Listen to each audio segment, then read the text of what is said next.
সুপ্রিয় দর্শক, আসসালামু আলাইকুম। আপনাদের সবাইকে স্বাগত জানাচ্ছি এখনকার আলোচনায়। আপনাদের সঙ্গে রয়েছে আমি সিরাজুল ইসলাম। দর্শক, এখন খুবই গুরুত্বপূর্ণ একটা বিষয় নিয়ে আপনাদের সামনে হাজির হয়েছি। সেটি হচ্ছে ইরানের যে একমাত্র পরমাণু বিদ্যুৎ কেন্দ্র, সেইখান থেকে রাশিয়ার কর্মীদেরকে সরিয়ে নেওয়া হচ্ছে। আপনারা নিশ্চয়ই জেনেছেন, আমি দুপুরবেলার ভিডিওতে বলেছিলাম ভারত জরুরিভাবে ইরানে থাকা তাদের নাগরিকদের ইরান থেকে চলে যেতে বলেছে। সেই জায়গায় এরপরে খবর আসলো রাশিয়া ইরানের পরমাণু বিদ্যুৎ কেন্দ্র থেকে তাদের কর্মীদেরকে সরিয়ে নিয়ে যাচ্ছে। আসলে কি হতে যাচ্ছে বা কি হচ্ছে? যুদ্ধবিরতি কিন্তু চলছে। আমি আপনাদেরকে আরেকটা ইঙ্গিত দিই। আজকে কিন্তু ইরানের সর্বোচ্চ নেতার শাহাদাতের 40তম বার্ষিকী যাচ্ছে। ইরানিরা এই চেহলাম কিন্তু খুব গুরুত্ব সহকারে পালন করে। আপনারা খেয়াল করে থাকবেন, রাহাবারের অর্থাৎ ইরানের সর্বোচ্চ নেতার দাফন অনুষ্ঠান কিন্তু এখনো পরিষ্কার করে হয়নি। আর একটা তথ্য দিয়ে আমি মূল আলোচনায় চলে যাই। সেটি হচ্ছে, আমি বিশেষ একটা সূত্র থেকে খবর পেলাম, যিনি ইরানিদের সাথে যোগাযোগ রাখেন এইরকম একজন ব্যক্তির সাথে আমি কথা বলে জানলাম যে আজ রাতেই ইরান এবং ইসরায়েলের ভেতরে বড় রকমের পাল্টা হামলার ঘটনা ঘটতে পারে। লেবাননে যে বড় রকমের হত্যাকাণ্ড হয়েছে, ইসরায়েলের হামলা হয়েছিল গতকাল, সেই হামলার প্রতিবাদে বা প্রতিশোধে ইরানে এই হামলা করতে যাচ্ছে। তো আসলে সেই জায়গা থেকে আজকের এই রাত মারাত্মক রকমের একটা সংকটাপন্ন রাত হতে পারে। আশঙ্কা করা হচ্ছে অনেক বড় কিছু ঘটবে। তো সুপ্রিয় দর্শক, আসলে কি ঘটতে যাচ্ছে এই প্রশ্ন সামনে রেখেই আমি এখনকার মূল আলোচনায় এগিয়ে নিতে চাই। আশা করি আপনারা সঙ্গে আছেন। আর ভিডিও ভালো লাগলে লাইক কমেন্ট শেয়ার করবেন এবং চ্যানেলটি সাবস্ক্রাইব করে সাথেই থাকবেন।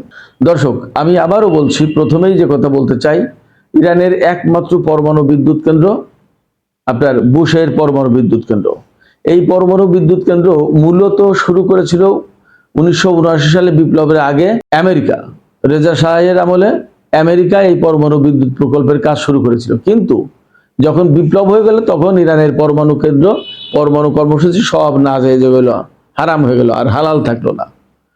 তো পরবর্তীতে রাশিয়াকে এই কাজ সম্পন্ন করার দায়িত্ব দিয়েছিল ইরান সরকার, এবং ধীরে ধীরে ধীরে ধীরে ধীরে রাশিয়ার প্রযুক্তি, রাশিয়ার ইঞ্জিনিয়াররা, বিজ্ঞানীরা থেকে এই পরমাণু বিদ্যুৎ কেন্দ্র আপনার সম্পন্ন করেছে। সম্পন্ন করার পর সম্ভবত 2010 সাল বা 11 সালের দিকে এই পরমাণু বিদ্যুৎ কেন্দ্রের উৎপাদন শুরু হয়। আমি তখন ইরানে, এবং এটি হচ্ছে ইরানের একমাত্র পরমাণু বিদ্যুৎ কেন্দ্র। আর কোনো বিদ্যুৎ কেন্দ্র, পরমাণু বিদ্যুৎ কেন্দ্র নেই। আপনারা জানেন, এই যুদ্ধের ভেতরেই কিন্তু রাশিয়া তাদের কর্মীদেরকে, তাদের কর্মকর্তাদেরকে এখান থেকে সরিয়ে নিয়েছে। এই পরমাণু বিদ্যুৎ কেন্দ্রে মোট 639 জন রাশিয়ান কর্মকর্তা বা বিভিন্ন পর্যায়ের লোকজন, ইঞ্জিনিয়ার, বিজ্ঞানী, এরা কাজ করত। সেই জায়গায় 611 জনকে এ পর্যন্ত সরিয়ে নিয়েছে রাশিয়া। বাকি যে সমস্ত লোক আছে তাদেরকে আজকে জরুরি ভিত্তিতে সরিয়ে নেওয়া হবে, এরকম একটা ঘোষণা আছে।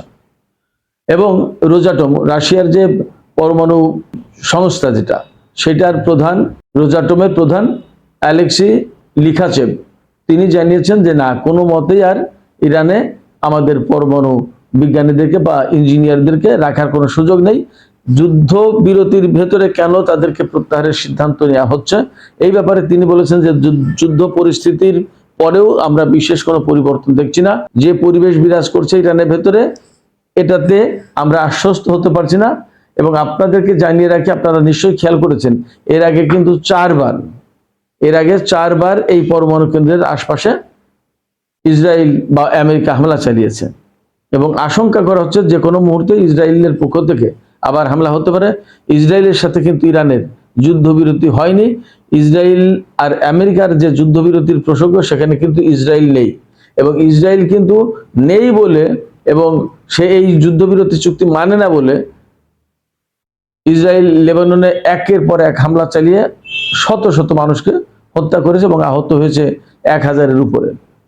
তার ভিতরে 3 জন সাংবাদিক রয়েছে, আপনারা জানেন। এই জায়গা থেকে এমন কোনো ইঙ্গিত, এমন কোনো তথ্য রাশিয়া, ভারত তাদের কাছে আছে কিনা, সেটা একটা প্রশ্ন। এবং আমার কাছে সন্দেহ হচ্ছে যে কিছু না কিছু তথ্য তাদেরকে দেওয়া হয়েছে, যার কারণে ভারতের নাগরিকদেরকে সরিয়ে আনা হয়েছে বা সরিয়ে আনার জন্য জরুরি ভিত্তিতে নোটিশ দেওয়া হয়েছে। আর এখন রাশিয়ার বিজ্ঞানী, ইঞ্জিনিয়ারদেরকে, বাদ বাকি যারা আছে তাদেরকে সরিয়ে নেওয়ার জন্য পদক্ষেপ নিচ্ছে রুশ সরকার। ফলে যুদ্ধবিরতি আসলে কতদিন চলবে, কতক্ষণ চলবে তা নিয়ে বিরাট রকমের একটা আশঙ্কা থেকে গেল।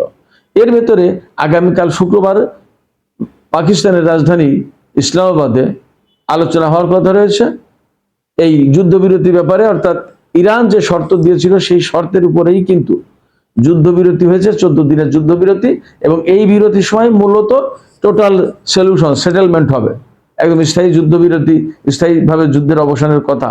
কিন্তু আসলে কি হবে আমি জানি না, কিন্তু আগামীকাল আলোচনা বসছে। আলোচনা কারা বসবে সেই সম্ভাব্য একটা তালিকা আল জাজিরা প্রকাশ করেছে, আমি আপনাদেরকে সেই তথ্য তুলে ধরছি। পাকিস্তানের স্বাগতিক দেশ রাজধানী ইসলামাবাদে বৈঠক হবে এবং শুনলাম যতদূর যে সেনা নিরাপত্তার ভেতরে এই বৈঠক অনুষ্ঠিত হবে। অত্যন্ত গুরুত্বপূর্ণ একটা বৈঠক। তো এই বৈঠকে প্রধানমন্ত্রী শাহবাজ শরীফ থাকবেন, উপপ্রধানমন্ত্রী এবং পররাষ্ট্রমন্ত্রী ইসহাক দার থাকবেন, পাকিস্তানের সেনা প্রধান জেনারেল আসিম মুনির থাকবেন, আর পাকিস্তানের জাতীয় নিরাপত্তা পরিষদের উপদেষ্টা যিনি খুবই গুরুত্বপূর্ণ ব্যক্তি, তিনি হচ্ছেন লেফটেন্যান্ট জেনারেল আসিম মালিক, তিনিও থাকবেন। পাকিস্তানের পক্ষ থেকে 4 জন। আর আমেরিকার পক্ষ থেকে থাকবেন ভাইস প্রেসিডেন্ট জেডি ভ্যান্স, তারপরে ইরান বিষয়ক বিশেষ দূত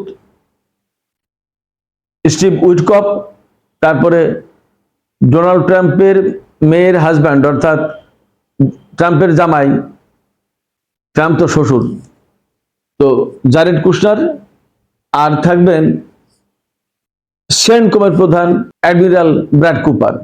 আর ইরানের পক্ষ থেকে থাকতে পারেন স্পিকার বাকির কলিবফ, তারপরে পররাষ্ট্রমন্ত্রী আব্বাস আরাকচি এবং উপপররাষ্ট্রমন্ত্রী মাজিদ তাকতে রাভানচি। তো আলোচনা হতে যাচ্ছে, কিন্তু এর ভেতরে অনেক সন্দেহ, দ্বন্দ্ব, সংশয় অনেক কিছুই কিন্তু থেকে গেল।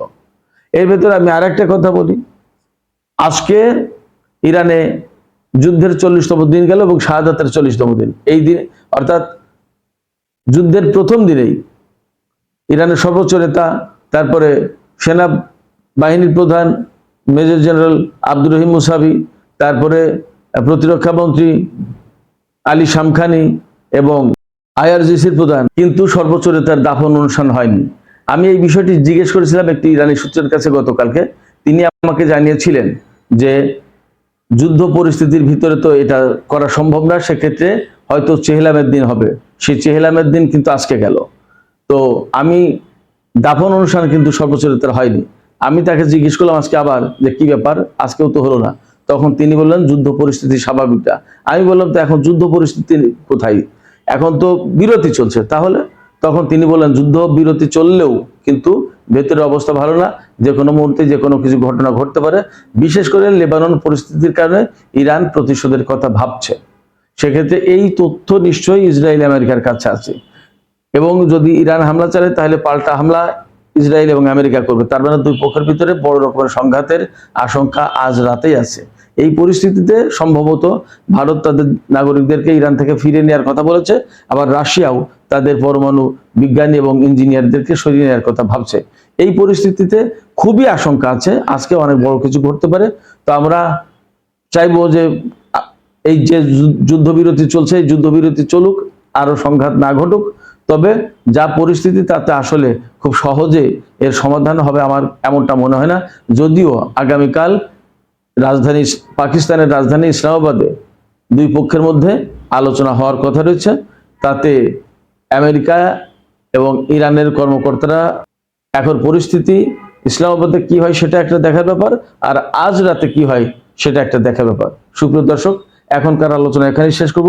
আপনাদের কি মনে হয়, আপনারা কি মনে করছেন যে এই যুদ্ধবিরতি টেকসই হবে এবং আজ রাতে বড় ধরনের কোনো কিছুর আশঙ্কা কি আপনারা করছেন, বা আগামীকাল পাকিস্তানের রাজধানী ইসলামাবাদে যে শান্তি আলোচনা হতে যাচ্ছে সেটা কি সফল হবে বলে আপনাদের মনে হয়?